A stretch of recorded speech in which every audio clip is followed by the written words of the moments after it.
Today we're making 3 bowls of ramen from 3 of YouTube's most popular chefs. Now each of these guys has their own unique take on cooking, their own personalities. People watch them for different reasons. The internet loves them for a variety of those reasons. But today we're gonna push that affection aside and pit them against each other to see which of these chefs makes the best bowl of ramen on YouTube. Then at the end of the video, we're gonna take the best components from each bowl and mash them together to create the ultimate Frankenstein ramen.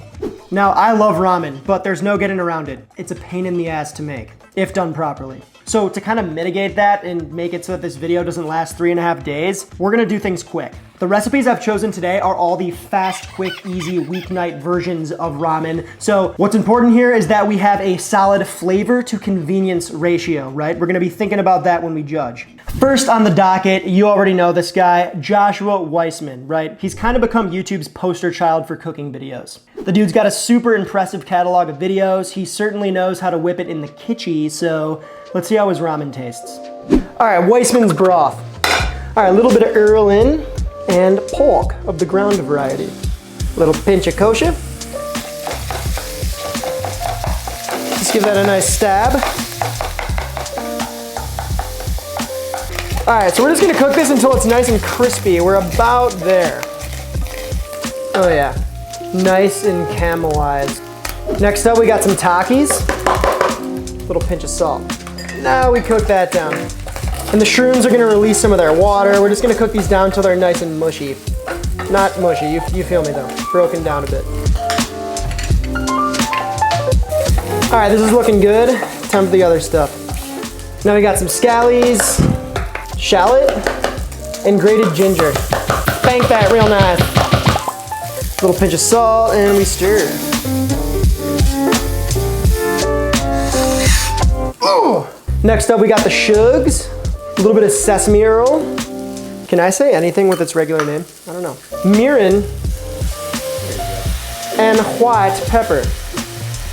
Now, this stuff is interesting. This is a bean paste mixed with chili oil. It's a Chinese ingredient. It's a little spicy. It's super rich in MSG and umami, so we're gonna pop some of that in as well. It's gonna add a nice spice to our ramen. And we just give that all a mix.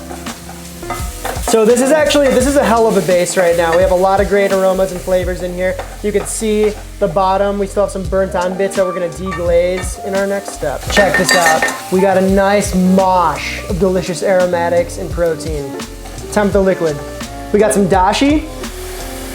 I just made that off camera. And some nice rich chicken stock. Just right in there. Just skimming off some of this poo-poo, why not? While that's simmering, let's grind some sesame seeds. I don't know, for a quick, easy weeknight ramen, whipping out the mortar and pestle is a little crazy, but it's gonna taste good. And that looks about right. Last but not least, we have our miso. This is red miso. It's a little deeper than a white miso. So what we're gonna do is I'm gonna take a nice glob of that and we're gonna mix that right in.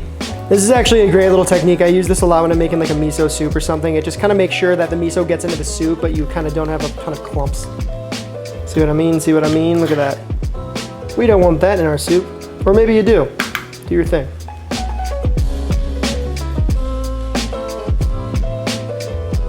Oh yeah. We're gonna cut the heat and that's done. We can move on to our next bowl. Mike Greenfield, AKA Pro Home Cooks, has been making videos for a very long time. Chances are you've seen some of them. His curiosity and cooking project-oriented content is super fun to watch, and the dude has been on quite the journey since leaving his small New York City apartment. Now he grows his own food, he raises animals. Let's call it how it is. He basically has a farm in the suburbs. Full transparency, I know Mike. He's a great guy. We got to hang out a few months ago, but I'm not gonna let that mess with the judging at the end of the video here. Even though this ramen video I'm referencing today is a few years old, Mike actually told me that it's still in his weekly cooking routine, so I think that means something. Let's make his ramen. Couple of things about Mike's broth before we get started here. Just want to talk about this. These are chicken thighs that I removed the bone from, right? Bone in, skin on chicken thighs, the most flavorful type. So we're gonna use these bones to build our stock, as well as off camera, I prepped a bunch of stuff that we're gonna be putting in this ramen, and this is all the trimming from that. So we have some scallion ends here, some leftover ginger, and some bok choy ends as well. These are gonna be aromatics in the broth. Heat on, chicken bones in, our trim, and good old H2O. And a pinch of kosher. Now we're just gonna let that come up to a simmer. And this is gonna continue to develop and build as we work on the other components. Just gonna skim off some of this scum here, why not? Nobody needs that in their bodies. We're gonna take advantage of the simmering water and just blanch off our bok choy really quick. Takes no longer than a minuto. That's a word. While we're waiting, why don't you bask? No more than a minute has passed. These are good to go. So we're gonna pop those in a nice ice bath to stop them from cooking and lock in that color. That is smelling light and vegetal. We're gonna take this off the heat, pop it on the back burner, and get going on the chickie. Chicken thighs boned with the skin on. We're gonna render this chicken fat to make a wonderful little schmaltz situation here. And we're gonna use that for the aroma oil, right? When you're talking about ramen, we got components here. You got your broth, AKA the soup, your noodles, the tare, which is like a flavor base, toppings, and the aroma oil, what we're about to make. In with the chicken, skin side down in a cold pan, semi-cold pan. In that skin. I did not trim any of it because we really want to get all the fat out. And yeah, now we play the waiting game. Looking crispy, oh yeah. We're just gonna flip them and cook that all the way through. And these are ready to go. We got the crispy skin, browned on the back, cooked through fully. Let those rest a bit. This is actually a really fun little cool thing that we're gonna do. See all this delicious schmaltz on the bottom here with this kind of caramelized chicken bits on the inside? We're gonna use this, fry up some garlic for a nice crispy topper. It's also gonna infuse that schmaltz, that chicken fat, the aroma oil with that ginger flavor. So check this out. We're gonna take all this good out so it doesn't burn. Crispy chickeny ginger. We're gonna pop that in a little container. Don't worry if you don't get all of it because we are going to use all of this at the bottom of the pan anyways. White miso. We're gonna take a little scoopy of this and we're actually gonna caramelize and toast it. Very cool technique. It's gonna add even more flavor and complexity to an otherwise pretty mild miso, right? White miso is definitely the most mild of the miso family tree. We're gonna go little by little and emulsify this into the water. Look how beautifully emulsified and vegetal that is. I'm gonna give it a taste. Well seasoned, we're good to go. All right, on to Gordy. Big Daddy Gordon Ramsay. It's easy to meme this guy and write him off as a TV chef just because of how involved he is on cooking shows and social media, but people should remember that Gordon Ramsay is a bona fide chef. He's been cooking since the 1980s and he got his first Michelin star in his late 20s back in 1994. Now, Ramsay started his career working under chef Marco Pierre White. He's an infamous guy who was said to have quite a fiery personality and probably would make Gordon Ramsay look like an angry 6-year-old throwing a tantrum at Six Flags compared to what he used to do. Let's make his ramen. So Gordon uses just water, but the cool thing is that we're about to add some of these dried shiitakes in, which are actually like a flavor powerhouse. They're gonna expand a little bit too, so it's kind of like a mushroom broth base. We're gonna add in a bit of white miso, soy sauce, mirin. Very bizarre, we're gonna sprinkle some togarashi in, and then a pinch of just regular chili flake. Don't ask. A little bit of tofu that I cubed up. Tofu in the ramen. Some scallywags, these are just the white parts from the scallion that I chopped up, and some gingy. Literally everything in a pot. Now, if it wasn't already a little peculiar, this is where it gets very weird. We're gonna just literally use scissors to cut in some nori sheets. This is not me, I am not the one making this ramen, this is Gordon's ramen. Then you just kind of give that a mixy. Kind of a crazy thing we got going on here. It's kind of like a one pot wonder noodle edition. Definitely needs a little bit of salt. The nori is actually imparting a lot of flavor. I guess that makes sense. All right, so now we literally just let this simmer for about 10 minutes and we're gonna get going on another kind of interesting component to this ramen. Cauliflower, just a good old head of cauliflower. We're actually gonna grate it. I'm gonna trust Gordy on this one. So I guess we grate this down a bit. It's gonna kind of make them into little pieces, and then we're gonna fry these up, and it's gonna be a nice crispy little topper for our ramen. So once you get to that middle there, oh, I almost forgot what he did. Kind of cut down the middle here, something along the lines of this. Took the stem out, just kind of sliced it thinly, just not to waste and to add more flavor to his soup. He just took that and threw it in. That should be enough. Let's see what we got. Very nice. Gonna season that with a pinch of kosher and just a little chili flake. And then what's gonna make this cauliflower crispy is the rice flour, which I'm just gonna kinda pop in there, mix that around by hand a bit. That's just gonna add that starchy coat to the vegetables, help them crisp up in the oil. We're just gonna fry some of this up in a shallow fry situation.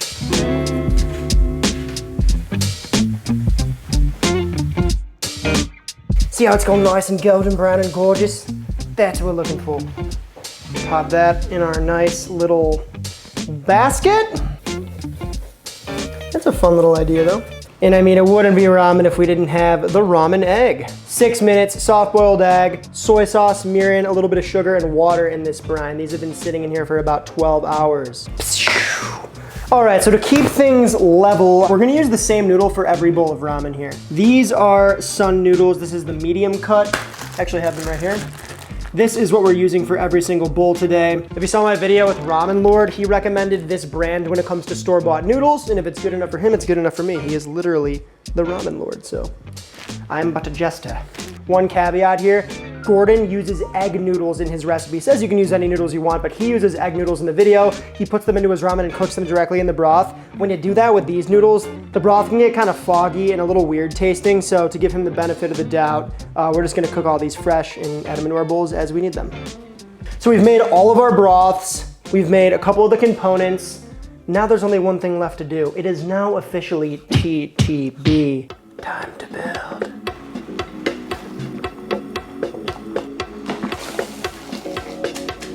All right, Josh's ramen. Noodles in, we're gonna ladle on some of that broth. We'll go in with some corn, raw corn, some scallions, an egg, and some pickled gingy. And I almost forgot, a little bit of chili oil just drizzled around to make it even more spicy. Put some on the corn too, why not? Mike's ramen. We'll ladle in some of our broth, that yummy miso vibe. I'm gonna go in with the bok choy. Our chicken. Get a little egg in there. A small little bowl. We're making it work, we're making it work. Some horse ear scallions. I love when they're cut like this. Just kind of means they're on the bias.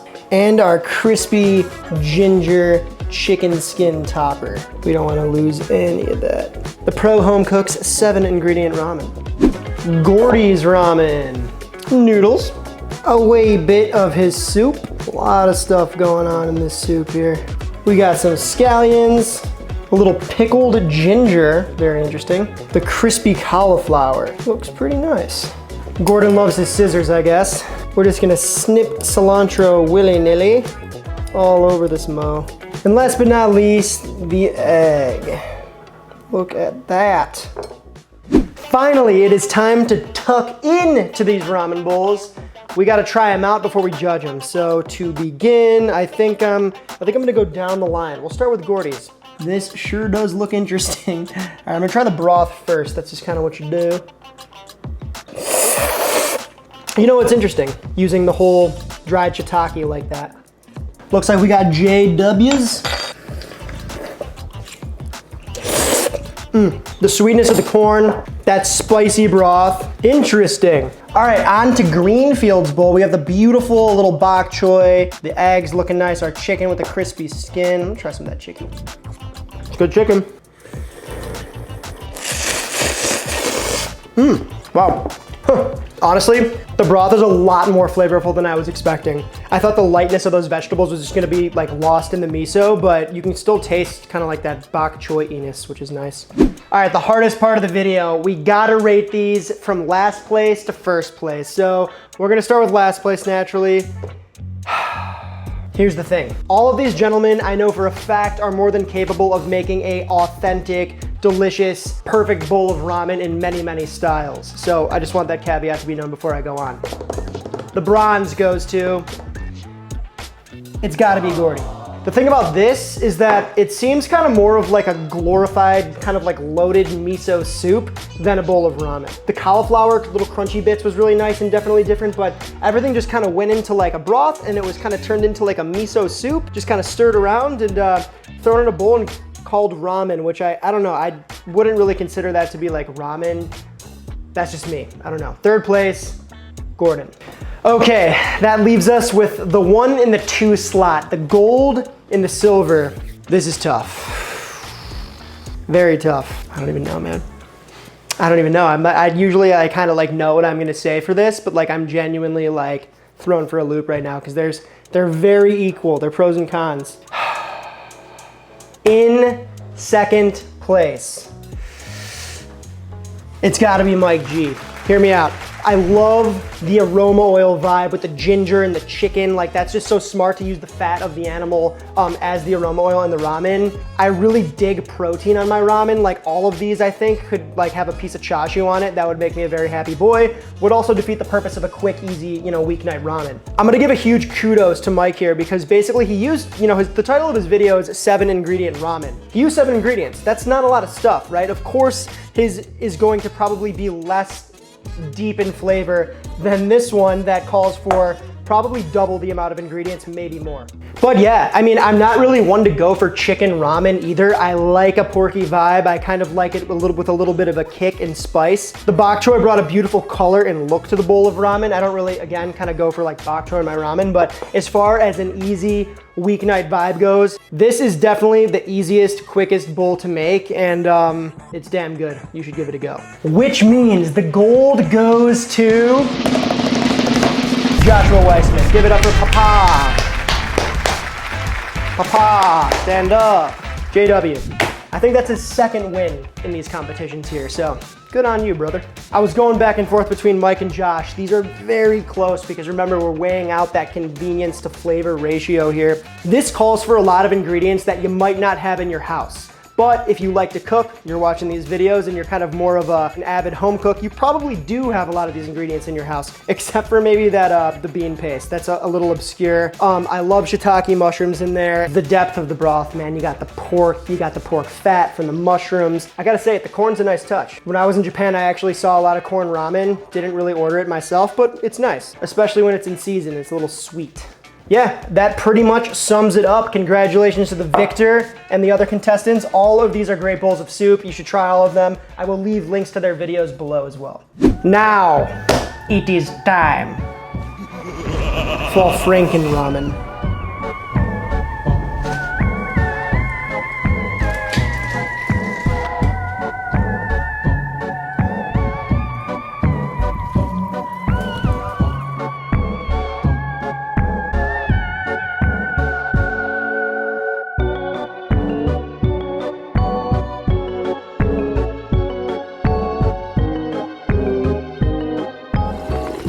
Ooh, that might be the best broth yet. I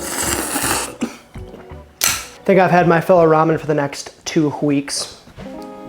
And that's all she wrote. TY, so much for watching until the end. Let me know in the comments below, who do you think won this competition? Did I get it right? Did I get it wrong? Let me know in the comments. The best way to support the Chansky is over on the Patreon, AKA the Grocery Fund. It helps us buy food, test recipes, editing, all the good stuff. So if you like the videos, love the channel, we'd really appreciate that support. But if not, all good. Come say what up in Discord. We're chatting, we're cooling, we're talking about ramen. I actually think we just talked about ramen, but come say what up and join the squad. If you're new to the Chansky, sub to the Chansky, like the video, and yeah. Also let me know in the comments what we should do for the next YouTube chef battle and who we should feature. That's all I got for you this time, so until next we meet.